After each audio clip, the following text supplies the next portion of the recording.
आणि आता बघूया धनगर समाजाच्या पालावरचा गुढीपाडवा कसा असतो। पुरंदर तालुक्यातील दिवे गावचा आनंद कोकरे हा वर्षभर मेंढपाळ म्हणून राज्यभर फिरतो। मात्र मोबाईलच्या माध्यमातून फेसबुक सारख्या सोशल मीडियावर तो कायम अपडेट असतो। एवढंच काय तर तो सामान्य माणसाला भेडसावणाऱ्या समस्यांवर असं काहीतरी लिहितो की भले भले वाचक त्याच्या लेखनाला आवर्जून प्रतिसाद देतात। मेंढपाळ असलो तरी गोडधोड करून आपण इतरांसारखे सर्व सण उत्सव पालावर साजरे करतो हे सगळं एकदा शहराकडच्या लोकांना कळावं म्हणून महाराष्ट्रवन तुमच्यासाठी घेऊन आलाय हा पालावरचा गुढीपाडवा।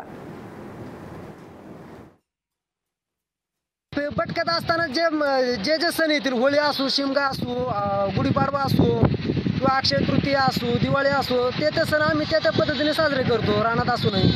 आणि आता हे आज गुढीपाडवा आहे, गुढीपाडव्यानिमित्त म्हणजे निसर्ग बदलतो, आज झाडाला नवीन पालवी फुटते किंवा हे, मग त्याच्यानुसार आम्ही पूर्ण निसर्गावर अवलंबून असल्यामुळे गुढीपाडवा हा सण आमच्याकडे पूर्णपणे जोरात साजरा केला जातो। पोळ्या केल्या जातात, त्या पद्धतीने म्हणजे आहे ते चालू राहते।